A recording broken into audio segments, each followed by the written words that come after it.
जळगाव जिल्ह्यातल्या भडगाव तालुक्यातल्या गोंडगाव येथे एका 8 वर्षीय मुलीवर लैंगिक अत्याचार झाले आणि त्यानंतर तिची हत्या करण्यात आली आणि यानंतर संपूर्ण भडगावच नव्हे तर संपूर्ण राज्यभरामध्ये संतापाची लाट उसळलेली आहे। ज्या भडगाव तालुक्यामध्ये ही घटना घडलेली आहे त्या गावच्या महिला आपल्यासोबत आहेत। त्या महिलांना आणि मुलींना काय वाटतंय प्रत्यक्ष आपण त्यांच्याकडनं जाणून घेऊ।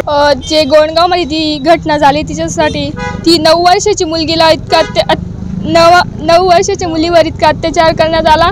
त्या मुलाला फाशीची शिक्षा झालीच पाहिजे आणि ती 1 दिवसात तुम्ही सरकार बदलू शकतात, सगळं काही 1 दिवसात करू शकतात, मग फाशीची शिक्षा का नाही देऊ शकत 1 दिवसात? तर त्या मुलीला न्याय मिळालाच पाहिजे, आजमध्येच न्याय तिला मिळालाच पाहिजे। धन्यवाद। 1 दिवसात सरकार बदलू शकतं तर 1 दिवसात या मुलीला न्याय का मिळू शकत नाही असा तिने प्रश्न उपस्थित केलेला आहे। आता काय सांगाल तुम्ही? बरोबर आहे, ज्या चिमुकली कल्याणी सोबत हे घडलेलं आहे यापुढे अशी घटना घडाई नाही। दुर्दैवी आपल्या भडगाव तालुक्यापर्यंत आजपर्यंत असं काही घडलेलं नव्हतं आणि जे आता घडलेलं आहे ते शेवटचं राहील ही अपेक्षा मी ठेवते। ताई तुम्ही काय सांगाल? एक तुम्ही ज्येष्ठ आहात, तुम्ही या सगळ्या घटनेकडे कसं बघता? हे अशा घटना जर घडत असतील ते समाजाचं पण अपयश असं म्हणू शकतो आपण?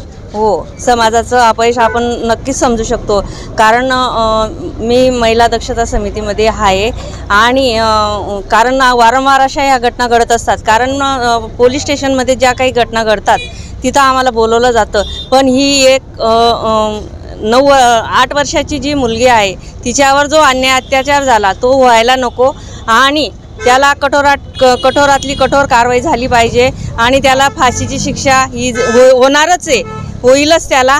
पण याच्या पुढे काही मुलींवर अशा अत्याचार होणार नाही याची आम्ही भडगाववासी आणि आता आम्ही पाऊल उचललेलंच आहे आणि जो नराधम आहे त्याला फाशीची शिक्षा व्हायला पाहिजे एवढी विनंती करते।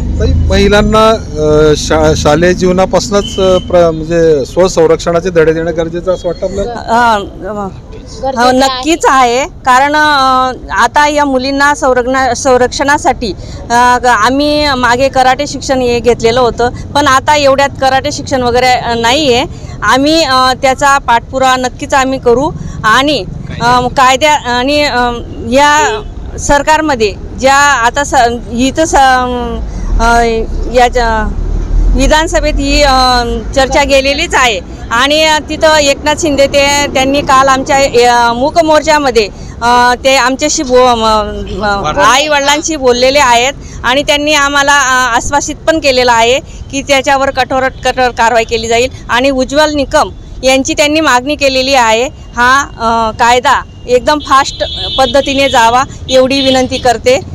आतापर्यंत जो काही पोलीस तपास झालेला आहे पोलिसांचं खरं कौतुक केलं पाहिजे की अगदीच तातडीने त्यांनी आरोपीला अटक केली। हो नक्कीच आहे, कारण पोलीस लोकांचं इतकं कौतुक केलं पाहिजे, कारण त्या स्पॉटवर मी सुद्धा स्वतः गेलेली होती। आमचे सर्व पोलीस बांधव होते, त्या पोलीस बांधवांचं खरोखर जेवढं कौतुक केलं तेवढं खरंच आहे, कारण त्यांनी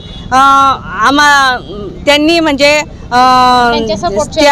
सर हे पोलिसांच्या सपोर्टमुळेच हे तात्काळ लवकर होतंय, ते कायद्यानुसार करतात आणि त्यांना आपण साथ दिली तर ते फास्ट होईल आपला जो कायदा आहे। आणि पोलीस लोकांनी म्हणजे इतकं सहकार्य केलेलं आहे, कारण त्यांनी आम्हाला सांगितलं होतं की जो आरोपी आहे तो 1 तासातही मिळू शकतो, अर्ध्या तासातही मिळू शकतो आणि जे तिचं दफनविधी झाला त्यानंतर त्याला 1-1.5 तासात लगेच त्याला आरोपी म्हणून। तुम्ही काय सांगाल? तुम्ही या गावच्या? सर ही घटना एकदम लज्जास्पद आहे, अशी घटना परत घडू नये। तसे शाळेमध्ये प्रत्येक धडे असो, खो खोचा विषय असो, PT विषय असो, असा एक विषय दिला गेला पाहिजे शाळेमध्ये की मुलींना कराटे हे पण शिकवलं गेलं पाहिजे।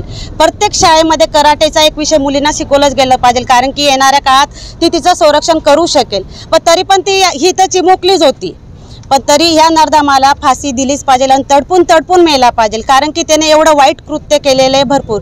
यात आमच्या भडगाव पोलीस स्टेशनने खूप आम्हाला भडगाव तालुक्यात सहकार्य केलं आहे, कारण की त्यांचं नेहमीच सहकार्य असं भडगाव तालुक्यासाठी।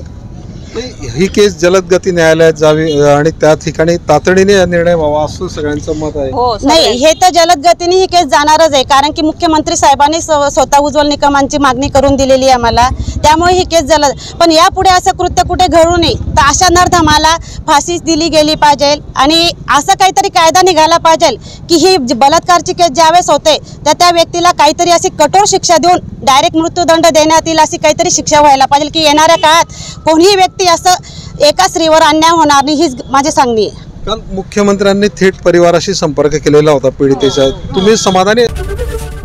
एबीपी माझा, उघडा डोळे बघा नीट.